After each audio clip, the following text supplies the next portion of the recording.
Bible సెలవిస్తుంది, ఆయన అద్దరికి వెళ్ళమని బలవంతము చేశాను. ఆయన జన సమూహములను పంపివేసి ప్రార్థన చేయుటకు ఏకాంతముగా కొండ ఎక్కి సాయంకాలం అయినప్పుడు ఒంటరిగా ఉండేనని వాక్యము సెలవిస్తుంది. యేసు ప్రభులు వారిని అద్దరికి పంపి ప్రార్థన చేయటానికి కొండ ఎక్కాడు అని వాక్యం సెలవిస్తుంది. సాయంకాలం అయినప్పుడు ఒంటరిగా ఆయన కొండ మీద ప్రార్థనలో ఉన్నాడని బైబిల్ సెలవిస్తుంది. నన్ను బాగా గమనించాలి. దేవుని వాక్యం సెలవిచ్చిన రీతిగా ప్రభులు వారు కొండ ఎక్కి ప్రార్థన చేశాడు. సముద్ర తీరాలకు వెళ్ళి ప్రార్థన చేశాడు కదా, అరణ్య ప్రాంతాలకు వెళ్ళి ప్రార్థన చేశాడు కదా, శిష్యులతో పాటు అద్దరికి వెళ్ళొచ్చు కదా, దోణిలో ఉండి ప్రార్థన చేయొచ్చు కదా, కొండ మీదకి ఎందుకెక్కి ప్రార్థన చేయాలి అనే ప్రశ్న కూడా మనం వేసుకోవాలి. దేవుని పిల్లలు గమనించాల్సింది, పరిశుద్ధ గ్రంథమైన బైబిల్లో ఉన్న చిన్న సమాచారం కానీ పెద్ద సమాచారం కానీ ప్రతి ఒక్కటి కూడా ఏదో ఒక ఆత్మీయ సత్యాన్ని మనకు బోధిస్తుంది. నన్ను బాగా గమనించాలి. ఆయన చెప్పి ఏమంటాడో తెలుసా?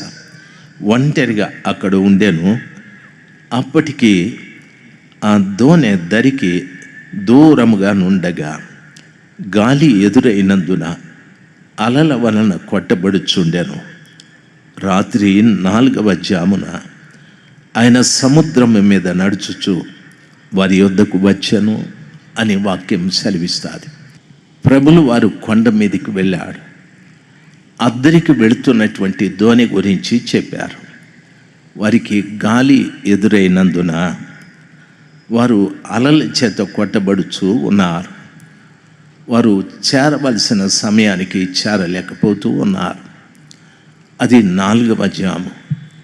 ఆ 4వ జామున ఆయన సముద్రము మీద నడుచుచు వారి యొద్దకు వచ్చెను. ఆయన సముద్రం మీద నడుచుట చూచి శిష్యులు భూతమని దయ్యమని భయపడ్డారు. వాక్యం ఆ రీతిగా సెలవిస్తుంది. అద్దరికి వెళుతున్నటువంటి శిష్యుల స్థితి చెప్పబడ్డది.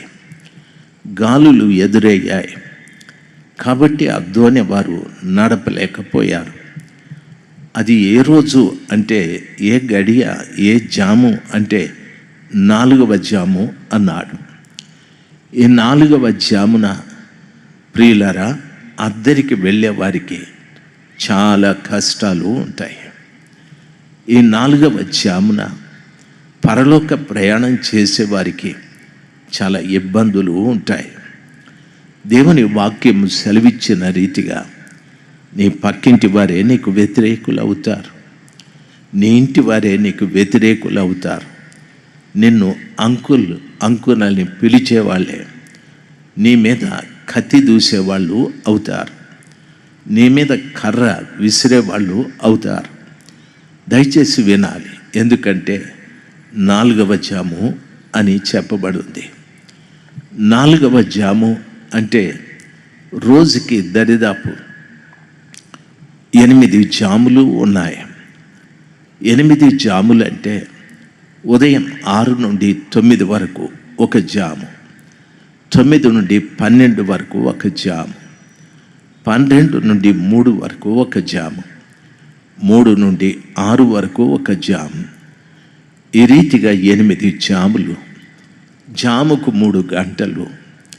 8 జాములంటే 24 గంటలు కలిపితే 3 గంటలు, 3 గంటలు ఒక జాము. 4వ జాము అంటే దాని అర్థం ఏమిటంటే, నన్ను గమనించాల్సింది, 3 నుండి 6 అనే ఆ సమయము, అది 4వ జాము. 4వ జాము అంటే మనకు అర్థం కాదు. ఈ 4వ జాము యొక్క పరిస్థితులు మనం తెలుసుకోవాలి అంటే బైబిల్లో చరిత్ర మనము చూడాలి.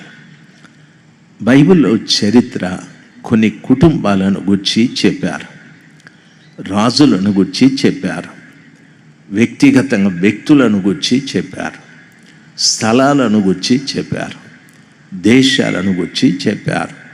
అయితే ఈ రాత్రి 4వ జాము అనే దానికి గుర్తుగా ఒక కుటుంబాన్ని మీకు పరిచయం చేస్తాను.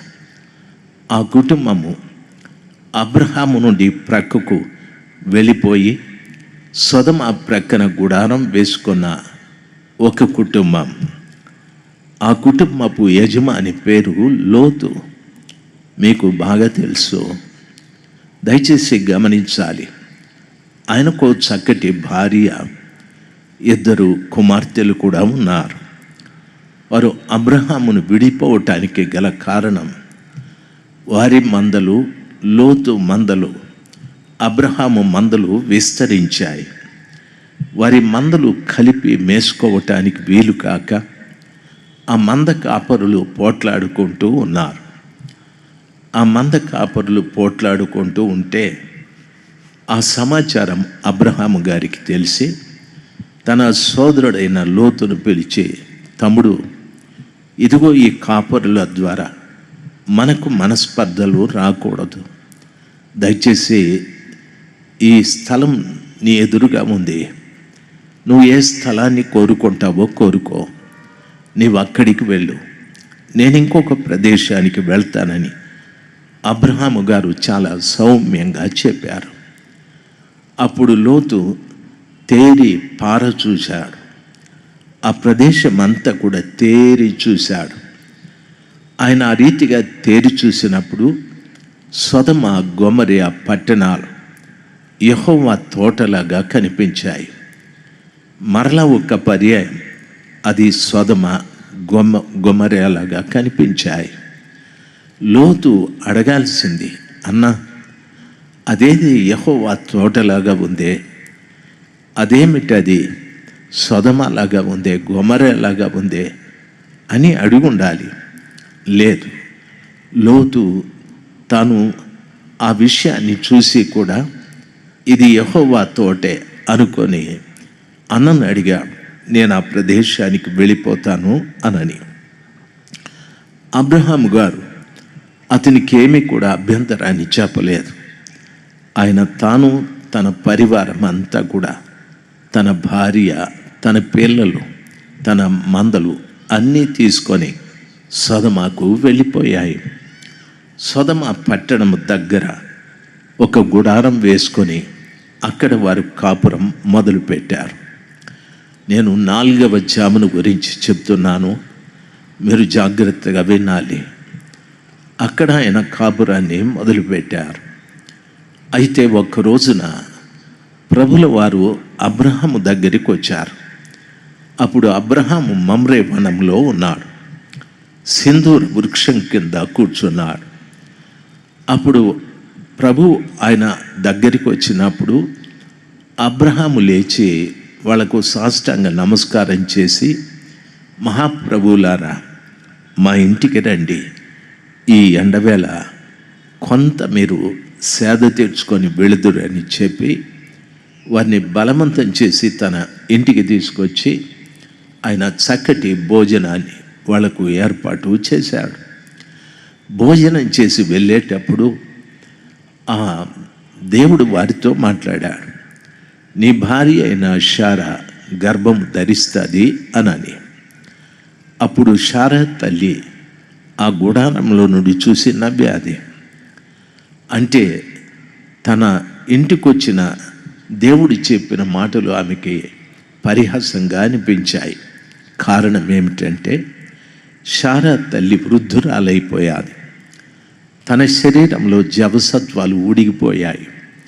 తాను గర్భము ధరించి 9 మాసాలు మోసి బిడ్డకు జన్మనిచ్చేంత శక్తి, సామర్థ్యత తన శరీరంలో లేదని తనకు తెలుసు. అందుకని ఆ తల్లి నవ్వాది. ప్రభు అంటున్నాడు, అబ్రహామా, నీ భార్య నవ్వుతుందని. దయచేసి గమనించాలి. ఆ కృపగల దేవుడు ఆ మాటలు చెప్పి కొంత దూరం వెళ్ళి ఆ తరువాత నా స్నేహితుడైన అబ్రహాముకు నేను చేయనుద్దేశించిన కార్యము చెప్పకుండా మానుకొందున అనుకొని వెనక్కి వచ్చి చెప్పాడు, అబ్రహామా, నేను సొదొమ గొమొర్రాల మీద అగ్ని కురిపిస్తాను అని చెప్పాడు. అబ్రహాము ఆ మాట విన్న తరువాత తన సోదరుడు అక్కడ ఉన్నాడని తెలిసి అబ్రహాము దేవుడు ఇద్దరు మాట్లాడుకుంటున్నారు. ఒక నీతిమంతుడుంటే చాలయ్యా, ఆ పట్టణం మీద నేను అగ్నిగంధకాలు కురిపించనని చెప్పాడు. ఈ విషయం వినాలి. ఒక పట్టణం దేవుని ఉగ్రత నుండి తప్పించుకోవటానికి ఒక్క నీతిమంతుడుంటే చాలని ప్రభు సెలవిచ్చాడు. ఈ మెదక్ పట్టణం దేవుని ఉగ్రత నుండి తప్పించుకోవటానికి ఒక్క నీతిమంతుడు ఉంటే చాలు, ఒక్క నీతిమంతురాలు ఉంటే చాలని దేవుడు ఆశిస్తూ ఉన్నాడు. నీతిమంతుడు ద్వారా ఒక పట్టణం మీదకి వచ్చే ఉగ్రత తప్పించబడుతుంది. అందుకే బైబిల్ ఈ రీతిగా సెలవిస్తుంది, అబ్రహాము దేవుని నమ్మెను గనుక అది అతనికి నీతిగా ఎంచబడెనని. మనమందరం నమ్మాం, మరి మనం నీతిమంతులమా అంటే కాదు. నమ్మడం అంటే దాని అర్థం ఏమిటో తెలుసా? అబ్రహామును దేవుడు ఏం చేయమన్నాడో అది చేశాడు, ఏది చేయొద్దన్నాడో అది చేయలేదు, ఏది ఇవ్వమన్నాడో అది చేశాడు. ఈ రీతిగా నీ కుమారుని బలి ఇవ్వు అంటే నిస్సంకోచంగా ఏమీ మారు మాట్లాడకుండా తీసుకెళ్ళి బలి ఇవ్వటానికి ఆ బిడ్డను తీసుకెళ్ళిపోయాడు. అది నీతి. 10 సంవత్సరాలు కాపురం చేసిన హాగర్ని విడిచిపెట్టమని చెప్తే విడిచిపెట్టేశాడు. అది నీతి. ఈ రీతిగా ప్రభు ఏది వదిలిపెట్టమన్నాడో, ఏది ఇవ్వమన్నాడో అవన్నీ చేస్తూ వచ్చాడు ఆయన. అందుకని అతడు నీతిమంతుడని బైబిల్ సెలవిస్తుంది. దేవుని పిల్లలు ఎన్నో సంవత్సరాల నుండి మిమ్మల్ని కూడా ఎన్నో విడిచిపెట్టమని చెప్తూ ఉన్నాడు. మీలో ఉన్న కోపాలు, మీలో ఉన్న పగ, మీలో ఉన్న ద్వేషాలు, మీలో ఉన్న అసూయ, మీలో ఉన్న కక్షలు వదిలిపెట్టమని ప్రభు చెప్తూనే ఉన్నాడు. లేదు అయితే మనం గంభీరంగా ప్రార్థనలు చేస్తాం, పాటలు కూడా పాడతాం, ప్రసంగాలు కూడా చేస్తాం, అయినా ప్రయోజనం లేదు. దేవుడు చెప్పిన మాట, నీ కుమారుని బలివ్వమని మనం ఎన్నింటినో కుమారుని కంటే ఎక్కువగా ప్రేమిస్తూ ఉన్నాం. త్రాగుడు కానీ, వ్యభిచారం కానీ, జోదం కానీ, ఇలాంటివి ఎన్నో మనము కుమారుని కంటే ఎక్కువగా ప్రేమిస్తూ ఉన్నాం. ప్రభు చెప్తున్నాడు దాన్ని బలివ్వమని. లేదు, మనం బలివ్వడం లేదు, వాటిని ఇంకా పోషించుకుంటూ ఉన్నాం. మనం చేసే తప్పితాలు ఎవరికీ తెలియవని వాటిని మనం జాగ్రత్తగా చేసుకుంటూ, ఇవి ఎవరికీ తెలియదు అనుకుంటూ మనం అన్నీ చేస్తూ ఉన్నాం. దేవుడు అన్నీ చూస్తున్నాడు. అయితే నీవు నీతిమంతుడు కాదు, నీతిమంతురాలివి కాదు. నీతిమంతుడు కాని కారణాన కనీసం నీ ఇంటిని కూడా రక్షించుకోలేకపోతున్నావు. ఒక్క నీతిమంతుడైతే ఒక పట్టణం మీదకి అగ్ని కురిపించనని ప్రభు వాగ్దానం చేశాడు. ఈ మాట మనకి ఎప్పుడు జ్ఞాపకం రాలేదా? మనము నీతిమంతులైతే మన ఇంటిలో వారు ఎందుకు రక్షించబడలేదు? మనం నీతిమంతులైతే మన ఇరుగింటి పొరిగింటి వారు ఎందుకు రక్షించబడలేదు? మనం నీతిమంతులైతే నీ భర్త, నీ పిల్లలు ఎందుకు మారలేదు? నీతి లేదు, నీతి తప్పి ప్రవర్తిస్తూ ఉన్నాం. కొంతమంది దైవ సేవకులకు చాలా సన్నిహితంగా ఉంటారు. వాళ్ళు ఏమనుకుంటారంటే, మేమే ఈ కూటాలు, మేము వాళ్ళకి భోజనాలు పెట్టాం, మేము వాళ్ళకి షెల్టర్ ఇచ్చాం, మేము వాళ్ళకి అది ఇచ్చాం, ఇది ఇచ్చామని. మాకు మీరు ఇచ్చినంత మాత్రాన ఇట్లా పిచ్చి పిచ్చి వ్యవహారాలు చేస్తే పరలోకానికి పోతారు అనుకోవద్దండి. ఇదే నీతి తప్పిన కార్యాలు. నీతి అంటే చాలా జాగ్రత్తగా ఉండాలి. బైబిల్ చెప్తుంది కదా, మనలో ఉన్న వాటిని చంపేసుకోవాలి, ప్రభు వద్దన్న వాటిని విడిచిపెట్టుకోవాలి. అది చెయ్యాలి. 10 సంవత్సరాలు హాగరు యవనస్తురాలతో సంసారం చేసిన హాగర్ని బట్టి ప్రభు అన్నాడు, వదిలిపెట్టు బాబు అని. వదిలేశాడు ఆయన. ప్రభా, కొంత సొమ్ము ఇస్తా, కొంత బంగారం ఇస్తా, కొన్ని గొర్రెలు ఇస్తా, కొన్ని మేకలు ఇస్తా, కొన్ని గాడిదలు ఇస్తానని చెప్పలేదు ఆయన. వదిలే అన్నాడు. మనమైతే ఏం చెప్తామో తెలుసా? అరెకరం పొలం రాసిస్తాను, లేకపోతే ఒక 1/2 కేజీ బంగారం ఇస్తాను, ఇన్నేళ్ళు నాతో సంసారం చేసింది కదా, ఇది నీ నీతి. అయితే దేవుని నీతి అది కాదు. అందుకే మన నీతి ఎలాంటిదంటే మురికి బట్ట లాంటిది. దేవుని నీతి మురికి బట్ట కాదు, శుభ్రంగా ఉతికిన ఒక తెల్లటి వస్త్రం.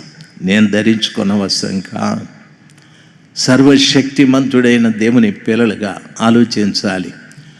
అబ్రహాము నీతిమంతుడు కాబట్టి అడిగాడు, అయ్యా దయచేసి మా వాడు అక్కడ ఉన్నాడు అంటే, ఒక్క నీతిమంతుడిని చూపెట్టు చాలు. ఒక్కడు లేడు సదమాలో, ఒక్కడు లేడు. దేవుని మహాకృపను బట్టి, అబ్రహాము చేసిన ప్రార్థనను బట్టి, విన్నపాన్ని బట్టి దేవుడు లోతు కుటుంబాన్ని జ్ఞాపకం చేసుకున్నాడు.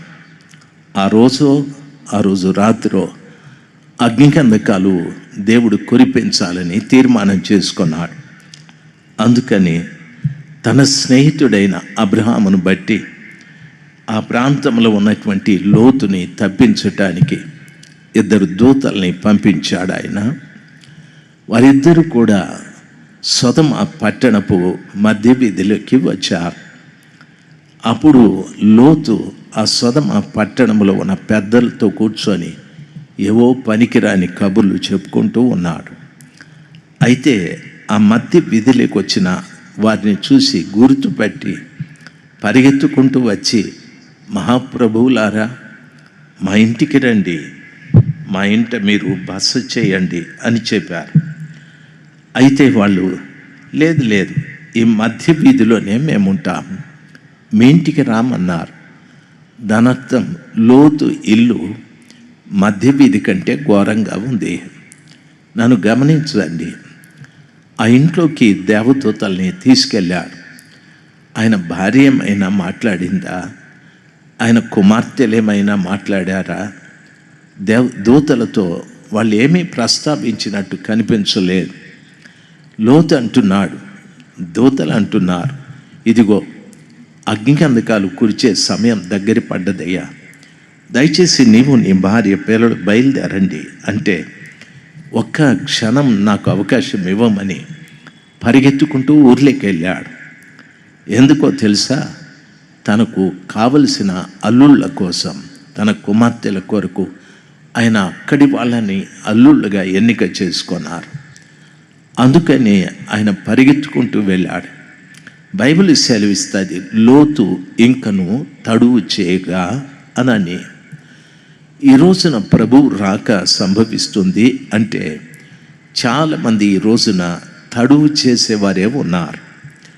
దేవుని రాక సంభవిస్తుంది కాబట్టి మనకు దేవుడు చెప్పినట్టుగా ఈ నాశనకరమైన పట్టణాలని విడిచిపెట్టి బయటికి వెళ్ళిపోదాము అనే ఆలోచనలు లేదు. ఈ నాశనకరమైన కార్యాలు విడిచిపెట్టి తొందరగా బయటికి వెళ్ళిపోదాము అనే ఆలోచనలు లేవు చాలామందికి. ప్రభుల వారి సన్నిధానంలో కూర్చున్న మీకు నా మనవి, ఈ రోజున వింటున్న వాక్య ప్రకారముగా ఈరోజు ప్రభు రాకడో, రేపు ఉదయానికో, లేక ఈరోజు తెల్లవారుజామో తెలియదు. ప్రభు రాకడ సమీపిస్తుంది కాబట్టి సొదొమకు సంబంధించిన అవలక్షణాలు మనలో ఏవైనా ఉంటే విడిచిపెట్టి బయటికి రావాలి.